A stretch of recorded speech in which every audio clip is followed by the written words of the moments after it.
Tem mais ou menos um ano que eu comecei a criar obras e colocar no mundo a minha visão sobre arte. Quase tudo que eu crio reflete no momento que eu tô passando e como algum tipo de arte está presente durante esse momento. Por isso, conforme o tempo foi passando e criar se tornou cada vez mais parte do meu dia a dia, eu comecei a querer ter mais contato com outros tipos de arte. Eu nunca criei nada sobre um jogo e acabou que esse conteúdo se tornou uma obra-prima, justamente porque eu tive contato com algo diferente que não faz parte da minha rotina. E isso desbloqueou algo novo, criativamente falando. Então por esse motivo eu quis ter mais contato com outros tipos de arte. E é por isso que eu queria começar a ver anime, porque eu já assisti a alguns, principalmente quando eu era mais novo, porém eu tinha um certo preconceito, eu admito. Eu sempre achei uma coisa meio boba e eu queria quebrar esse preconceito para ter mais contato com esse tipo de arte. Então me recomendaram Boku no Hero, um anime de 7 temporadas que é uma boa para quem quer entrar nesse mundo. E de fato ter contato com esse tipo de arte me inspirou para criar uma coisa nova. E me inspirou porque me irritou, mano. Depois de ver 7 temporadas, eu posso falar com propriedade. O cara que escreveu o Midoriya odeia esse personagem. Porque vamos lá, eu vou tentar desenvolver essa ideia e criar algo único com o que eu tô sentindo no momento. Esse vídeo tem spoiler, então se você não assistiu tudo, esteja avisado. Um resumo rápido, nessa obra cerca de 80% da população tem um superpoder chamado de individualidade. Dessa forma foram surgindo a sociedade de heróis e também, é claro, de vilões. O protagonista é o Midoriya, um moleque que desde criança tem um sonho de ser um herói, só que deu azar de fazer parte da minoria que nasceu sem um poder. Até que ele encontra o maior herói de todos, que foi quem fez o moleque querer ser um herói, e ele descobre que o poder desse cara na verdade é passado de geração em geração, e ele recebe esse poder. Com essa premissa dá pra explorar muita coisa, seja o peso de receber um poder geracional e o que você vai fazer com ele, seja o fato de ter que superar o maior herói da história, enfim. Tem muita opção porque o ponto inicial já é do cacete, um moleque que não tinha nada e herdou algo do seu maior ídolo, só que nada disso é explorado direito porque parece que todos os outros personagens têm mais destaque que a porra do protagonista. E é por isso que esse conteúdo existe, vem comigo. A gente passa 7 temporadas assistindo um moleque que não tem nada e ganha um poder. Só que ele não controla esse poder, o que é justo, até porque ele recebeu a individualidade do personagem mais poderoso até então. Por isso, sempre que ele usa esse poder absurdo na capacidade máxima, ele quebra uma parte do corpo. Só que durante 4 temporadas e meia, sempre que esse moleque tem um pouco de protagonismo, isso dura um golpe, porque na sequência ele quebra um braço, uma perna, o que for, e fica inutilizado. Porra, são 77 episódios onde o personagem principal não consegue de fato ser protagonista por causa dessa condição do seu poder. E daí a gente vê todos os outros 200 personagens, que essa obra tenta dar uma atenção maior pra todos eles, que é uma coisa que eu vou comentar depois, mas quase todos os outros parecem ter um protagonismo maior porque tem mais tempo pra desenvolver esse clímax, só que o Midoriya não, porque no momento que atinge o clímax, o personagem vira um nada. Um exemplo perfeito disso é na 3ª temporada, quando o Midoriya consegue um destaque por 6 minutos pra passar os próximos 2 episódios sendo carregado sem poder fazer nada. Entende onde eu quero chegar? Porque como ele só pode liberar uma porcentagem pequena do seu poder, ele só tem destaque de fato em episódio bobo, por exemplo, quando uma turma vai contra outra numa aula, e aí todo mundo fala, cacete, o Midoriya tá forte, né? Realmente, porém sempre que tem um perigo de fato, quando chega no ápice da temporada, uma ameaça que foi construída, o Midoriya dura um golpe, porque se ele dá um soco, ele já perde um braço. Percebe como é broxante? Mas a coisa piora, porque como toda obra com essa proposta, eventualmente os personagens vão ficar mais fortes, com destaque, é claro, para o protagonista, e realmente isso acontece. O Midoriya tem um aumento de poder absurdo quando ele vai de um cara que não tinha nenhuma individualidade para ter 7 diferentes e todas têm um aumento de nível, pelo poder principal. Quando eu cheguei nessa parte eu falei, cacete, finalmente, porque como agora ele combinou os poderes, ele consegue lutar sem se quebrar inteiro. E daí entra no que pra mim é o melhor arco do anime, quando o Midoriya decide ignorar todo mundo e trazer toda a responsabilidade pra ele. É um puta arco que envolve peso, consequência, como esse poder influencia um moleque de 16 anos que quer puxar toda a responsabilidade pra ele, justamente pra deixar de depender dos outros e não afetar ninguém ao seu redor. Até porque nessa parte ele tem poder pra isso, coisa que durante 5 temporadas e meia ele não tinha.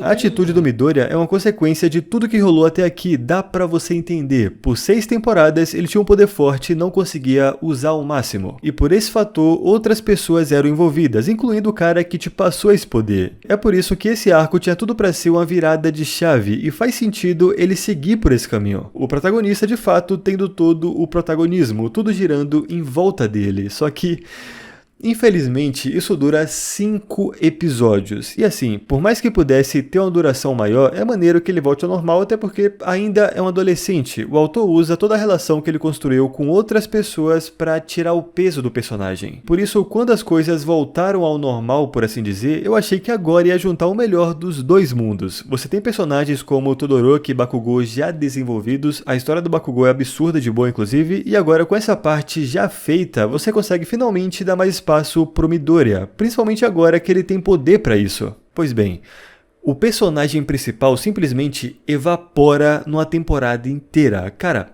isso me deixou muito puto, porque eu me senti enganado. Desde o começo, a premissa do Midoriya era do cacete, um moleque que não tinha nada e recebeu um presente do maior personagem. Por 5 temporadas eu aguardei esse moleque conseguir usar um poder imenso sem ficar na merda, pra depois me contarem que ele não só conseguiria usar o poder, como ele ainda teria coisa nova. E daí finalmente, quando você termina essa construção, você joga esse personagem pra escanteio. Porra, eu fiz a conta no arco da guerra de quando a segunda parte é iniciada até o fim da temporada, do episódio 145 até o 151, o Midoriya tem 6 minutos de tela. E sempre que ele aparece, não é em ação, é ele voando no mar pra chegar na luta. Porra! Daí ele finalmente chega em uma cena foda. Finalmente vemos o personagem principal com poderes lutando contra um inimigo forte. Do cacete. E isso dura um episódio. Porque na sequência, eu sou obrigado a ver a luta da porra de uma tartaruga contra um moleque que controla pássaro. Eu nem lembro o nome dele. E desculpa, mas não deu pra mim. Eu fui pulando esse episódio porque era um absurdo, cara. Eu acabei de sair do Midoriya contra o Shigaraki depois de esperar 7 episódios pra ver 2 personagens que eu nem lembro o nome contra uma tartaruga. Entende que é difícil não se irritar com essa merda? Porra, eu não quero ver flashback desse cara, eu não me importo com ele. Foi tipo sair da final de uma Copa do Mundo pra assistir Avaí Náutico pela Série B. E adivinha só, o personagem principal é jogado para escanteio mais uma vez. Deixa eu colocar dessa forma para você entender. Do episódio 145 até o 159, que é onde a temporada acaba, só teve um episódio onde o protagonista tem destaque. O moleque que tem o poder mais foda, o poder que está sendo caçado, e é o único que pode acabar com a guerra. De 14 episódios e apenas um ele tem destaque. A porra dela braba, que é uma personagem de merda, tem mais tempo de tela que o Midoriya. Só que daí entramos na última temporada. E eu falo maravilha, só tem 12 episódios. Chegou a hora do cara brilhar. Nos primeiros 4 episódios, o Midoriya não tem nenhum destaque. Eu vi o All Might virando Tony Stark e lutando de armadura antes de ver o protagonista fazendo alguma coisa. Mas vamos colocar em perspectiva. Até então, são 19 episódios no arco mais importante da obra, onde o protagonista só teve destaque em um episódio. O Bakugou morre e ressuscita e ainda tem uma tensão maior que o Midoriya. O vilão principal da obra, que foi construído desde a primeira temporada, quem mata é ele. Mas enfim, com todo mundo morto ou incapacitado, que pelo visto é a única condição pro autor dar uma atenção ao protagonista, não pode sobrar ninguém, que finalmente chega a vez do Midoriya. E realmente é uma luta muito maneira, que dura pouco tempo, mas ainda assim é maneira, porém no fim do dia, não é o Midoriya que de fato vence, são os fantasmas do seu poder, são eles que conseguem fazer algo. E daí tem um plot onde o All For One volta, assume o corpo e você fala, cacete, é agora. Se foi o Bakugou que venceu ele a primeira vez, é justo que o Midoriya tenha a sua chance. Afinal, como eu disse, ele é o vilão principal da obra. Só que daí, cara, no final, a porra do Midoriya é salvo pelo camarada que solta fita pelo cotovelo. Caralho! Ele não consegue fazer nada sozinho, cara. E sabe por que isso é um anticlímax absurdo? Porque eu não me importo com esses personagens, eles não são relevantes. Se fosse, sei lá, o Todoroki, faria mais sentido do que esses 3. Pô, essa cena é ridícula. Eu queria dropar esse anime nessa hora, porque o Midoriya volta a estaca 0. Ele usa o poder e perde a porra dos 2 braços. Mais uma vez ele fica inútil, igual acontecia nas primeiras 5 temporadas, e tem que ser salvo. Enfim, o Midoriya acaba conseguindo recuperar o braço e eles recriam a cena dos Vingadores, só que com a porra desse moleque roxo que solta chiclete pelo cabelo, que eu esqueci o nome. Percebe o quão ridículo isso fica quando você fala em voz alta? E daí, no meio da batalha final, entregam a camiseta pro Midoriya.